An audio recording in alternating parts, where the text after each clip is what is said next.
So before we start writing our first program in Java, आपको क्या करना है? आपको Java इंस्टॉल करनी है।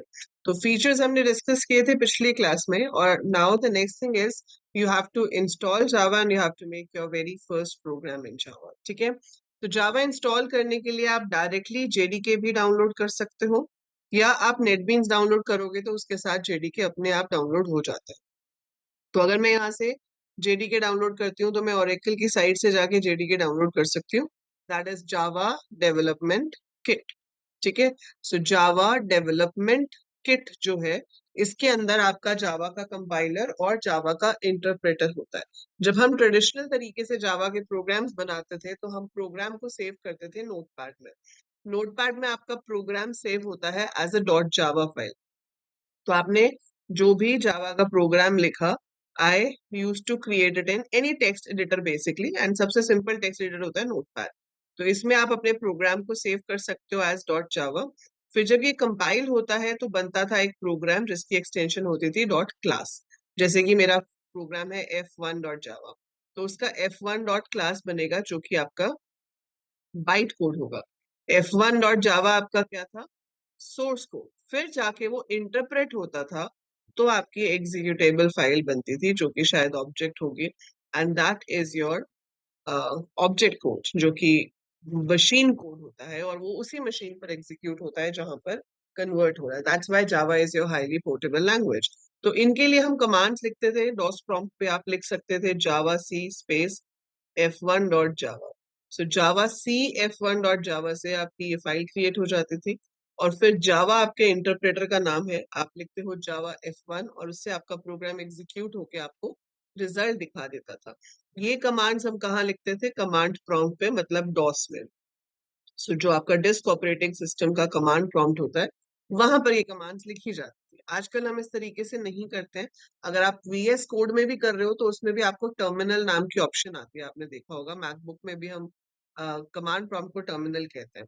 तो वहां पे भी आप कमांड्स ऐसे लिख के कंपाइल कर सकते हो और इंटरप्रेट कर सकते हो। बट आप VS कोड यूज करो या नेटबीन्स यूज करो या इक्लिप्स यूज करो, उन सब में ऑलरेडी हमारे पास कमांड्स आती हैं जिसके थ्रू हम कंपाइल एंड एग्जीक्यूट कर सकते हैं।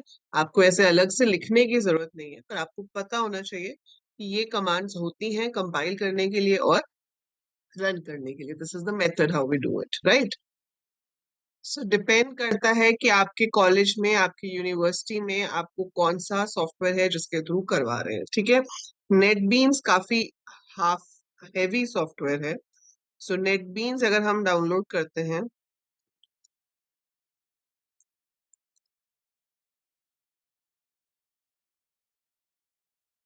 तो आपको यहाँ से जावा SC development, that is kit, आप पूरी की पूरी डाउनलोड कर सकते हो।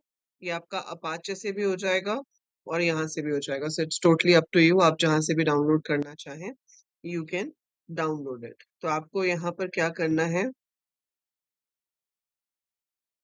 अपना सॉफ्टवेयर बंडल सिलेक्ट करना है एज पर दी विंडोज। तो हमारे पास जो है वो विंडोज 64 बिट है। So I should choose this and install it. ठीक है, सो सॉफ्टवेयर बंडल डिस्ट्रीब्यूशन में JDK ये वाला जो है, this is what I need to install.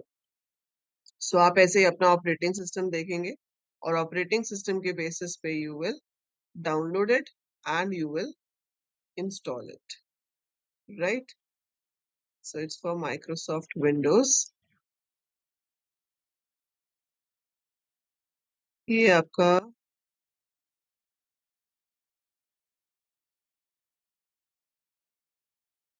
ये आपका मैं डाउनलोड कर रही हूँ अभी Apache NetBeans from Apache NetBeans website. So ये आपने विंडोज वाले के लिए इस पे क्लिक कर दिया। पहले ये डाउनलोड होगा, फिर आपको इसको इंस्टॉल करना पड़ेगा, और जो इंस्टॉलेशन है उसका हमारा वही नेक्स्ट नेक्स्ट नेक्स्ट करते जाओगे आप, ताकि एक एक स्टेप वो चलता रहे और इंस्टॉल करता रहे। ठीक है, so you have to download it first and then you need to install का। उसके बाद हम अपना जावा का प्रॉपर प्रोग्राम जो है वो लिख पाएंगे। एज आई टोल्ड यू कि जावा जो है वो क्या है? Pure object oriented programming language. तो बिना क्लासेस के तो इसमें काम होगा ही नहीं। तो हम जिस भी कोड को लिखेंगे, जैसे इससे पहले अगर आपने सी पढ़ी है या सी प्लस प्लस पढ़ी है, और अगर नहीं भी पढ़ी है, तो we have a function called main. Main नाम का एक फंक्शन होता है जिसकी एग्जीक्यूशन से ही प्रोग्राम एग्जीक्यूशन शुरू होती है। तो main is the first function to be executed in C, it is the first function to be executed in C plus plus and similar way in Java. So if I have to start execution, मेरा पहला जो function होता है वो main होता है। So let's see what is the basic structure of a Java programme जब तक हमारा नेटबीन्स इंस्टॉल होता है, राइट? सो ये हमारा अपाचे नेटबीन्स जो है, this is downloaded, this is the application. तो हम इसको एग्जीक्यूट करेंगे ताकि हम अपना नेटबीन्स जो है वो इंस्टॉल कर सकें। Obviously we have to allow।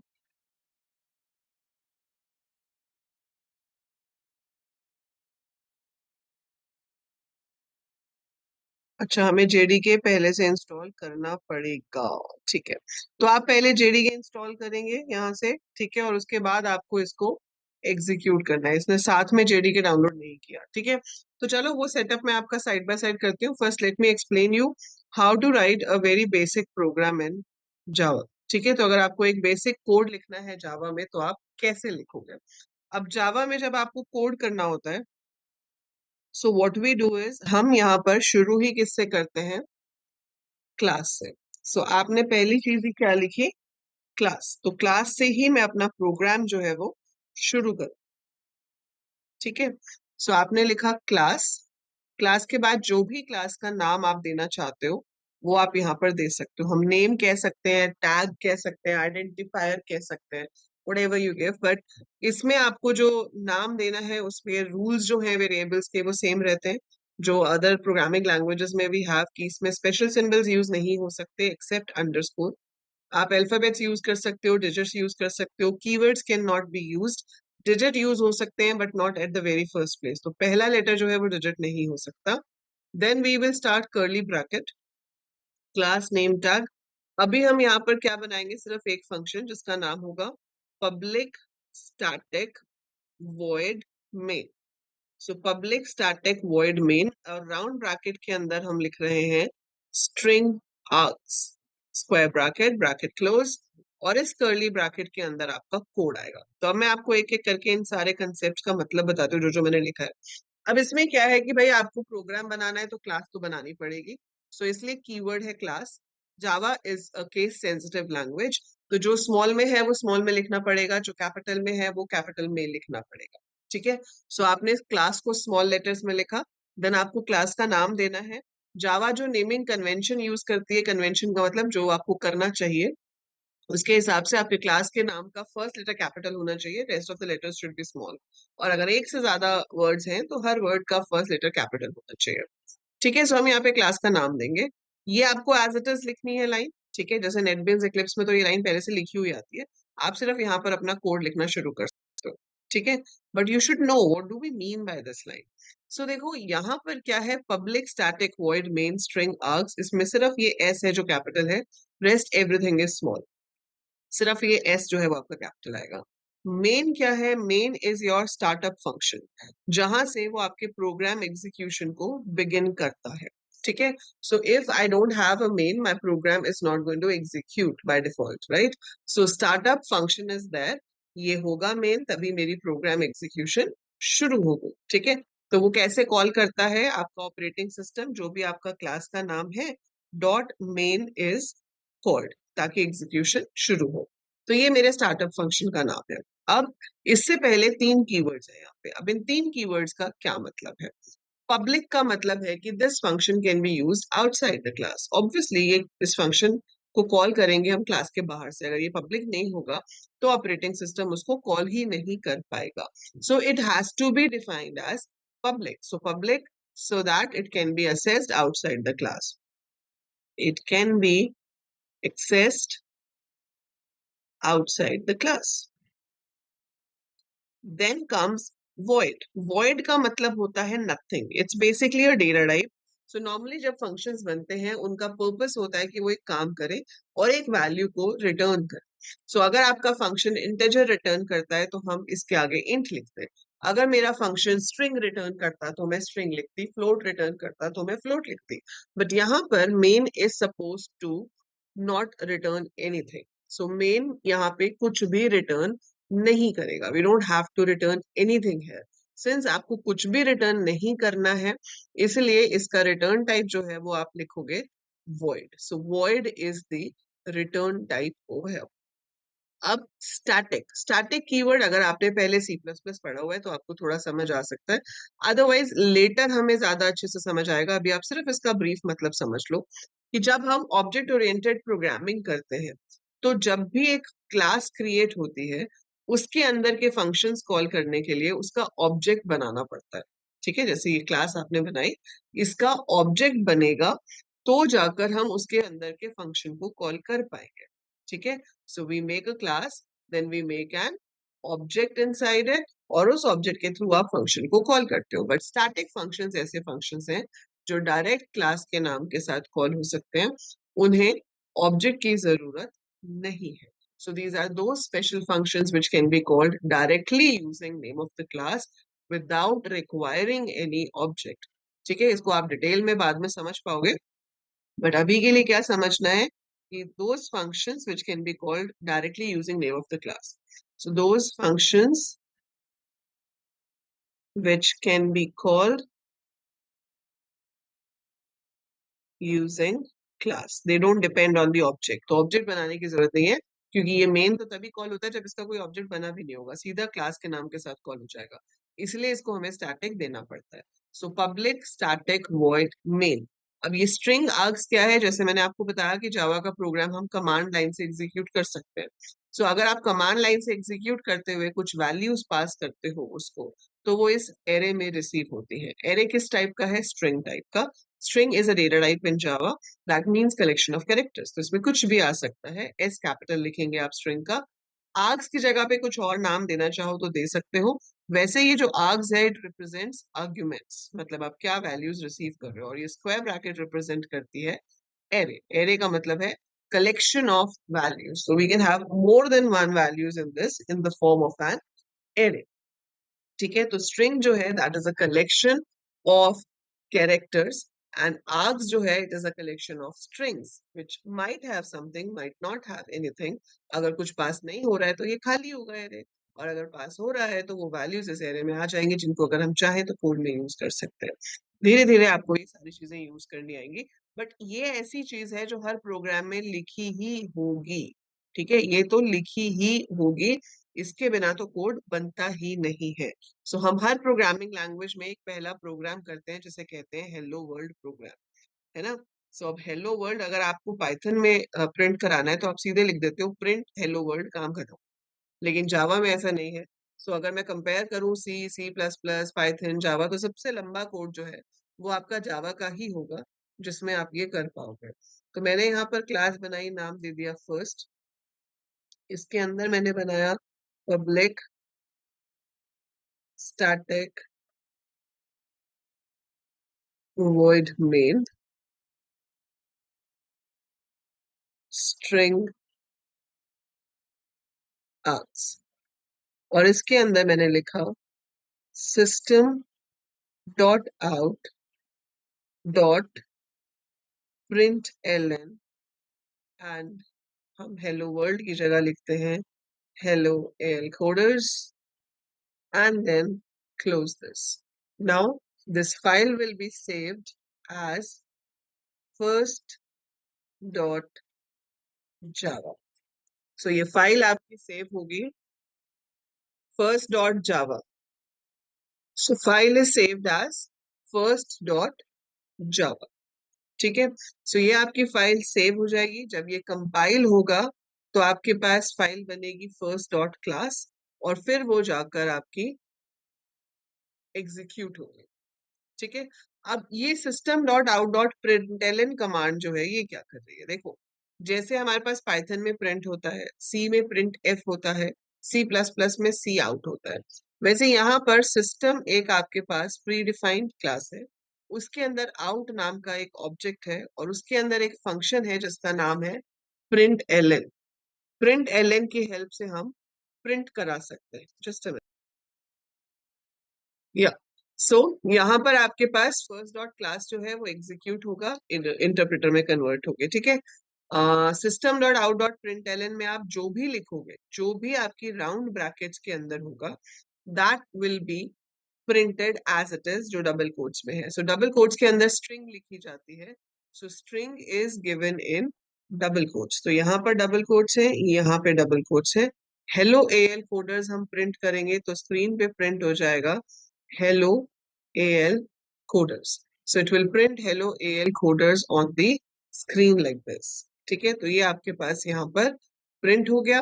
और प्रिंट ln और एक फंक्शन होता है प्रिंट। प्रिंट से क्या होगा कि आप जब प्रिंट करते हो, it's like printing without a new line. तो अगर मैं प्रिंट कर रही हूँ हेलो और उसके बाद मैंने प्रिंट किया है बाय, तो इससे क्या होगा, हेलो और बाय दोनों सेम लाइन पे आ जाएंगे, क्योंकि अपने आप से ये न्यू लाइन पे नहीं जाता, इसमें बैकस्लैश एन नहीं है। प्रिंट एल एन का मतलब है हेलो विद बैकस्लैश एन, तो ये हेलो को प्रिंट करेगा और फिर बाय को नेक्स्ट लाइन पे प्रिंट करेगा। और कॉल दोनों ही सिस्टम डॉट आउट में होंगे। एस कैपिटल है, बाकी सब कुछ इसके अंदर स्मॉल है। So only letter S is capital in this. तो जावा में इतना आपको लिखना पड़ेगा if you just want to print a message on the screen, because that is the structure of the program. वो अलग बात है कि आपके पास जो भी आजकल आईडीएलईज आते हैं उसमें ये चीज लिखी हुई आती है, आपको सिर्फ अंदर का कोड लिखना होता है। But that is how a Java program structure is, that is how you write a very basic program in Java, जिसमें हम सिर्फ एक मैसेज प्रिंट करा रहे हैं स्क्रीन के ऊपर। So if we install the Java development kit now, तो हमने जावा डेवलपमेंट किट डाउनलोड कर लिया है। और जैसे ही आप उस पर डबल क्लिक करोगे आपके पास ये ऑप्शन आ जाएगी। So we just have to click on next next next. आपके पास स्पेस होना चाहिए जो भी फोल्डर यहाँ पे सिलेक्ट हो रहा है।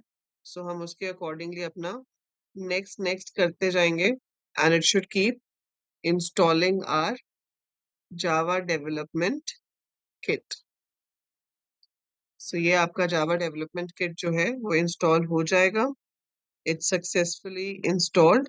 Click next steps to access tutorials और, ठीक है, इसको हम क्लोज कर देते हैं। अब इसके बाद हमें अपना नेटबीन्स करना है। तो नेटबीन्स जो हमने डाउनलोड किया था, हम उसको इंस्टॉल कर सकते हैं। अगर आप ये इंस्टॉल नहीं भी करना चाहो तो आप डायरेक्ट विजुअल स्टूडियो कोड या फिर कमांड प्रॉम्प्ट पे जाकर भी अपने प्रोग्राम्स को एग्जीक्यूट कर सकते हो, ठीक है। So it's totally up to you which way you want to use it. So यहाँ से मैंने नेक्स्ट पे क्लिक किया। I accept, I don't have an option. So I accept the license agreement. NetBeans JDK 22, ठीक है जी। यहाँ से next करते हैं। चेक फॉर अपडेट्स नहीं, मुझे नहीं करने। और मैं यहाँ से इंस्टॉल पे क्लिक कर देती हूँ, ठीक है। सो यहाँ से आपका जो नेटबीन्स है वो इंस्टॉल हो जाएगा और उसके बाद हम नेटबीन्स में अपने जावा के प्रोग्राम्स जो है वो क्रिएट कर पाएंगे, ठीक है। तो आप डिपेंड करता है आपको जो भी आईडीई की फुल फॉर्म क्या होती है, इंटीग्रेटेड डेवलपमेंट एनवायरनमेंट। सो इंटीग्रेटेड डेवलपमेंट एनवायरनमेंट आप कोई सा भी यूज कर सकते हो, इट डिपेंड्स अपॉन यू। आपको जो भी कंफर्टेबल लगता है, आपको वीएस कोड कंफर्टेबल लगता है, NetBeans, Eclipse, BlueJ, IntelliJ, so whatever you feel like आप उसके अंदर अपनी कोडिंग कर सकते हो। कोड में कोई चेंज नहीं आएगा, कोड वैसा ही रहेगा जैसा आपका जावा का कोड होता है, ठीक है। So there won't be any change in that. So वो हम वैसे ही करेंगे। सो अभी तो हमने बिल्कुल बेसिक जावा प्रोग्राम का स्ट्रक्चर देखा है और अब हम इसमें देखेंगे कि किस तरह से हम वेरिएबल्स ले सकते हैं, कैसे वेरिएबल्स में आप वैल्यू स्टोर कर सकते हो, उसके ऊपर कैलकुलेशंस कर सकते हो। Java is said to be a strongly typed language. Strongly typed language का मतलब क्या होता है? Strongly typed मतलब कि ये डेटा टाइप्स के बारे में बहुत स्पेसिफिक है। जैसे पाइथन थी आपके पास, उसमें कोई फर्क ही नहीं पड़ता, हम किसी भी डेटा टाइप का वैल्यू किसी भी वेरिएबल में पुट कर देते हैं। यहाँ पे ऐसा नहीं होता। This is very specific about data types. अगर आपने इंटेजर डिक्लेयर किया है तो उसमें इंटेजर ही जाएगा। इवन अगर आपने एक फ्लोट और डबल वैल्यू ली है, फ्लोट जो है वो छोटे वैल्यू स्टोर करता है, डबल जो है वो बड़ी पॉइंट्स में वैल्यू स्टोर करता है। वो आपको इतना भी अलाउ नहीं करेगा कि आप एक डबल वैल्यू को फ्लोट वेरिएबल में डाल दो, because there could be possible loss of data. आप एक लॉन्ग वेरिएबल को इंटीजर में नहीं डाल सकते। सो मतलब बड़े डेटा टाइप को छोटे में असाइन हम नहीं कर सकते because of loss of data. So Java is strongly type language, ये डेटा टाइप्स की बहुत ही स्पेसिफिक है। वो डेटा टाइप्स आपको सारे बताऊंगी जावा में कौन कौन से होते हैं और क्या ऑपरेशंस उन डेटा टाइप्स में पॉसिबल हैं और कौन से पॉसिबल नहीं है। ठीक है, तो उससे पहले हम एक बार नेटबीन्स खोल के देख लेते हैं।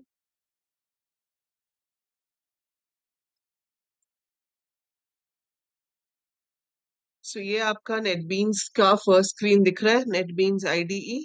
ठीक है, यहाँ से हमें अब अपना काम शुरू करना है। तो काम शुरू करने के लिए हम क्या करेंगे, will go to file and will make a new project. So आप न्यू प्रोजेक्ट पे क्लिक कीजिए। न्यू प्रोजेक्ट पे क्लिक करेंगे, हमें क्या बनाना है, बेसिक जावा एप्लीकेशन। इसमें आपके पास बहुत सारे ऑप्शंस हैं, आप क्या क्या क्रिएट करना चाहते हो। We don't have to go into that much of detail अभी। अभी आप एक बेसिक जावा प्रोजेक्ट बनाना चाहते हो। सो आपने यहाँ से सिलेक्ट किया Java application, click on next, and जो भी ऑप्शंस आएंगे आप अपना नेक्स्ट नेक्स्ट करते जाओगे। So now if we look at the concept of variables and data types in Java. So अभी तो आपने system.out.print के थ्रू एक मैसेज स्क्रीन पे प्रिंट करा दिया, बट सिर्फ फिक्स मैसेजेस तो प्रिंट नहीं करने होंगे ना। We have to take some data, we have to operate on that data and we have to print the result. तो जब डेटा की बात होती है तो डेटा आपका या तो कांस्टेंट हो सकता है या फिर वेरिएबल हो सकता है। So constant is which remains same during the execution of the program. Variable is which can vary during the execution of the program. तो अगर आप यहाँ पर लिखते हो पाई आर स्क्वायर, तो इसमें ये जो पाई है ये कांस्टेंट है, this is going to be the same value forever. लेकिन रेडियस जो है वो कुछ भी हो सकता है। अब वो रेडियस जो है वो आप स्टोर कराओगे किसी मेमोरी लोकेशन में, जिसे हम वेरिएबल कहेंगे। तो पाइथन में आपको डायरेक्ट वेरिएबल्स क्रिएट हो जाते हैं असाइनमेंट से, सी में भी बनाने पड़ते हैं, सी प्लस प्लस में भी बनाने पड़ते हैं और जावा में भी बनाने पड़ते हैं। सो you have a statement called data declaration statement, जिसकी हेल्प से आप पहले वेरिएबल्स को डिक्लेयर करोगे, उसके बाद ही आप उन्हें यूज कर सकते हो। सो डेटा डेक्लेरेशन स्टेटमेंट में the first thing you give is the data type, किस टाइप की वैल्यू आपका वेरिएबल स्टोर करेगा। फिर आप अपने वेरिएबल का नाम दोगे और फिर semicolon to mark the end of the statement. So data type जो है मेरा वो क्या हो सकता है। अगर मैं न्यूमेरिक वैल्यू स्टोर कर रही हूँ तो नंबर्स दो तरह के हो सकते हैं, या तो वो होल नंबर्स होंगे या पॉइंट्स में हो सकते हैं। अगर वो होल नंबर है तो मैं ले सकती हूँ int num. So int is a keyword, int is a keyword which says I'm storing an integer. Num is name of the variable. So ये keyword है और ये वेरिएबल का नाम है, जो कि सेम रूल्स फॉलो कर रहा है कि आप कीवर्ड्स को यूज नहीं कर सकते, स्पेसेस नहीं यूज कर सकते, स्पेशल सिंबल्स यूज नहीं कर सकते, अंडरस्कोर के अलावा अल्फाबेट्स डिजिट्स यूज हो सकते हैं, पहली प्लेस पे डिजिट नहीं हो सकता है। ठीक है, अब ये जो इंट है इसकी जगह पर क्या क्या पॉसिबल है, देखो। आप अगर इंटेजर लेना चाहते हो, if you want to take integer value, मतलब एक ऐसा नंबर जिसमें फ्रैक्शनल पार्ट नहीं है, तो उसके लिए आपके पास ये चार ऑप्शंस हैं। आप ले सकते हो बाइट, आप ले सकते हो शॉर्ट, आप ले सकते हो इंट, या फिर long. So I can take any four of these. अगर मैं कोई भी value as a constant use करती हूँ, बाय डिफॉल्ट जावा उसको एज अ लॉन्ग ट्रीट करता है। बाय डिफॉल्ट जावा उसको एज एन इंटीजर ट्रीट करता है। ठीक है, बाइट जो है वो लेता है 1 byte of space in the memory. Short जो है वो लेता है 2 bytes of space in the memory. Int लेता है 4 bytes of space in the memory. Long लेता है 8 bytes of space in the memory. अब आप सोचोगे कि ये अलग अलग क्यों है जब सब में इंटीजर ही स्टोर होता है। सो इट्स बेसिकली वेरिएबल क्या है, it's a container, it's a named memory location जिसके अंदर डेटा स्टोर हो सकता है ना। सो ये आपकी नेम्ड मेमोरी लोकेशन है जिसमें डेटा स्टोर हो सकता है। तो वो एक कंटेनर है, जितना बड़ा कंटेनर उतनी बड़ी वैल्यू स्टोर हो सकती है। तो अगर मैं एक बाइट टाइप का वेरिएबल लेती हूँ, मैं लेती हूँ बाइट, और मैंने यहाँ पर ले लिया n1, तो मैं n1 में अगर 100 पुट करूंगी इट इज ओके, क्योंकि 8 बिट्स का 1 बाइट होता है। मतलब इसके टोटल कॉम्बिनेशंस कितने बन सकते हैं, 2 raised to the power 8 which is 256, जिसमें नेगेटिव नंबर्स भी होंगे और पॉजिटिव नंबर्स भी होंगे। तो आपका -128 से -1 और 0 से 127 जो है वो स्टोर हो सकता है एक इंटीजर वेरिएबल में जिसका डेटा टाइप बाइट है। तो 100 तो यहाँ स्टोर हो पाएगा, पर इसमें 200 स्टोर नहीं हो पाएगा क्योंकि वो रेंज ही सपोर्ट नहीं करता। उसमें सबसे बड़ा नंबर ही जो स्टोर हो सकता है वो सिर्फ 127 है। ऐसे ही शॉर्ट जो है वो 2 बाइट्स का है, तो ये सपोर्ट करता है -32768 से लेकर 32767 तक। क्यों? Because that is 2 raised to the power 15। 16 bits use हो रही है, एक बिट तो बताएगी कि नंबर पॉजिटिव है या नेगेटिव है, बाकी 15 बिट्स जो है वो बताएंगी नंबर कहाँ तक हो सकता है। ये और बड़ा हो जाएगा, ये हो जाएगा 2 raised to the power 63। ये और बड़ा हो जाएगा, है ना, 8 बाइट्स हो गए। 8 नहीं, ये 63 नहीं हुआ, ये 31 हुआ, ये 63 हो गया। So it is very huge number. तो आपको जितने बड़े नंबर चाहिए उसके अकॉर्डिंगली आप इन चारों कीवर्ड्स में से चूज कर सकते हो कि आपको क्या लेना है, बाइट लेना है, शॉर्ट लेना है, इंट लेना है या लॉन्ग लेना है। जावा बाय डिफॉल्ट इंटीजर लेता है। ऐसे ही अगर आपको पता है कि आपके फ्लोटिंग पॉइंट नंबर्स हैं, सो फ्लोटिंग पॉइंट नंबर्स के लिए दो कीवर्ड ऑप्शंस हैं, फ्लोट एंड डबल। फ्लोट लेता है 4 बाइट्स ऑफ स्पेस, डबल लेता है 8 बाइट्स ऑफ स्पेस। तो 4 bytes and 8 bytes of space is taken in both of them. तो फ्लो 4 बाइट्स जो है ये डेसिमल के बाद अप टू 6 डिजिट स्टोर करता है, ये डेसिमल के बाद अप टू 12 डिजिट स्टोर करता है। By default Java treats everything in points as a double value. कोई भी चीज आपने पॉइंट में लिखी है तो जावा उसको एज अ डबल ट्रीट करेगा। उसके अलावा आपके पास बूलियन वैल्यूज होती है विच कुड बी ट्रू और false. So true false are your boolean values. और फिर आ जाते हैं स्ट्रिंग। सिंगल कैरेक्टर लेना हो तो कैर कीवर्ड है, एक से ज्यादा कैरेक्टर्स लेने हो तो स्ट्रिंग का एस कैपिटल है। ये कीवर्ड नहीं है, ये प्री डिफाइंड डेटा टाइप है, but char is a keyword. One character occupies 2 bytes of data in Java. क्योंकि ये एस्काई में स्टोर नहीं होता, ये स्टोर होता है यूनिकोड में। इससे पहले सी सी प्लस प्लस में कैरेक्टर स्टोर होते थे एस्काई में, American standard code for information interchange, जो कि 7 बिट्स का कोड है which is used to represent English alphabets in binary. लेकिन यूनिकोड जो है वो यूनिवर्सल कोड है, ये ऑलमोस्ट हर लैंग्वेज को सपोर्ट करता है, इसलिए इसकी जो रेंज है वो 2 बाइट्स तक है। सो इसलिए आपका जावा जो है वो स्टोर करता है हर कैरेक्टर को in Unicode. That's why a single character occupies 2 bytes of memory in Java. So ये आपके डेटा टाइप्स हो गए। इसके बेसिस पे अब आप चूज कर सकते हो कि आपको क्या वेरिएबल्स चाहिए। जैसे आपने ए बी सी ले लिया, ए में आपने पुट किया 100, बी में पुट किया 250 और सी में आपने पुट कर दिया a प्लस बी। हर स्टेटमेंट के पीछे सेमीकोलन आएगा to mark end of the statement, और फिर आप इस वेरिएबल को प्रिंट करा सकते हो। So that's how we take variables in Java and we can put values in it. We can do some calculation as well. So आप अपना जो जावा का कोड है वो रन कर सकते हो in VS Code also. For that, you have to open VS Code and you have to add the extension for Code Runner. और जो आपका bin का path है, आपकी जो Java है वो install होती है at a particular location, तो उसकी location का जो path है वो भी आपको set करना पड़ेगा। So you have to set the path of the location। जैसे अगर मैं यहाँ पर अभी जाऊँ मेरे कंप्यूटर में, तो C ड्राइव में जाएंगे, हमने C ड्राइव में इंस्टॉल की थी, तो C ड्राइव में जाकर आप यहाँ पर देखोगे कि आपकी जेडीके कहाँ पर है, और उस जेडीके के थ्रू आपको अपना पूरा जो है पाथ उठाना पड़ेगा। So I have to look for the JDK folder. It's not in this, so हम दूसरे वाले में देखते हैं, प्रोग्राम फाइल्स, ये रहा जावा। सो ये है मेरी जेडीके और ये है आपका बिन। ये जो आपका बिन वाला पूरा पाथ है इसको आप यहाँ से कॉपी कर लो ऊपर से, ठीक है। यहाँ से कॉपी करने के बाद इसको आपको सेट करना है एनवायरनमेंट वेरिएबल्स में। तो एनवायरनमेंट वेरिएबल्स में सेट करने के लिए आप डायरेक्टली यहाँ जा सकते हो, एडिट सिस्टम एनवायरनमेंट वेरिएबल्स।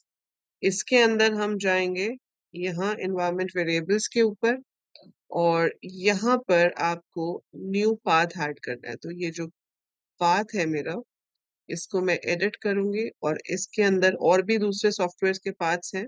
इसी के साथ साथ आपको यहाँ पर एक और पाथ ऐड करना है जो कि आपका बिन का हो जाएगा, ठीक है। So I will add this and apply this. So ये बिन का पाथ आपका सिस्टम में ऐड होना चाहिए ताकि वो आपके सिस्टम में कहीं पे भी असेसेबल हो। अदरवाइज वो सिर्फ इसी फोल्डर के अंदर असेसेबल होता है, आप कहीं और उसको एक्सेस नहीं कर सकते। तो एनवायरनमेंट वेरिएबल्स में सेट करने से हम उसको कहीं पे भी एक्सेस कर सकते हैं, तो वो फायदा हो जाता है। तो this is how you have to set the environment variable. So here we have written the code of our first program. So हमने यहाँ पे बनाई क्लास F1 और इसके अंदर लिखा public static void main string arcs, जो मैंने आपको लिख के दिखाया था, एंड यहाँ पर हेलो AL कोडर्स। और जब हम इसको रन कर रहे हैं तो जो भी मैसेज हमने लिखा है वो यहाँ स्क्रीन पर आपको शो करके दे रहा है। So this is how it's coming on the screen over here. आपको यहाँ पर एक और लाइन लिखनी है, तो आप इसी लाइन को चाहो तो कॉपी पेस्ट भी कर सकते हो या दोबारा से टाइप भी कर सकते हो, दैट्स अप टू यू। और यहाँ पर हम क्या करेंगे, इंस्टेड ऑफ हेलो कोडर्स मैंने यहाँ लिख दिया thanks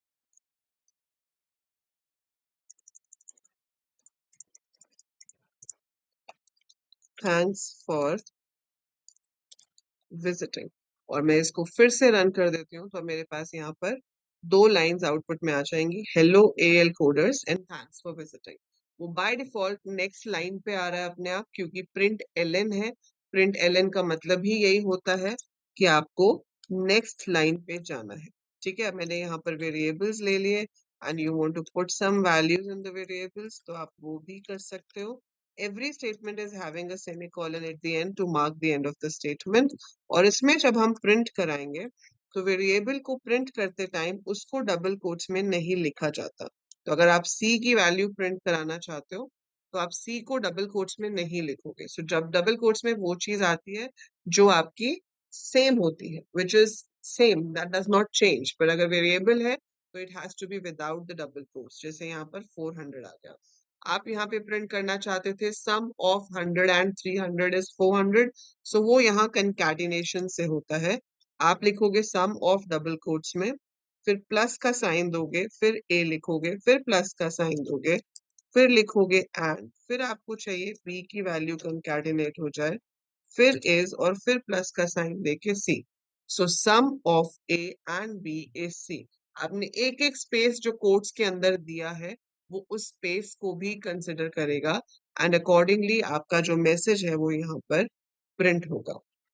so that is how we are getting the result. So इस तरीके से हम जावा का बिल्कुल बेसिक प्रोग्राम लिख सकते हैं और एग्जीक्यूट कर सकते हैं। अब आप चाहे उसे विजुअल स्टूडियो में करो, मतलब VS कोड में करो, चाहे आप उसे नेटबीन्स में करो, चाहे एक्लिप्स में करो, wherever you want, the code remains same। तो आज हमने सीखा ये कि अगर आपको नेटबीन्स डाउनलोड करना है तो कैसे करोगे, JDK तो डाउनलोड करना ही करना है, उसके ऊपर आप नेटबीन्स भी कर सकते हो, या फिर आप VS कोड पे जाओगे। VS कोड के लिए आपको क्या करना है, एक तो कोड रनर इंस्टॉल करना है, दूसरा आपको उसका जो पाथ है वो वहां से कॉपी करके एनवायरमेंट वेरिएबल में सेट करना है, और उसके बाद आप अपने जावा के प्रोग्राम को यहाँ पर रन करके देख सकते हो।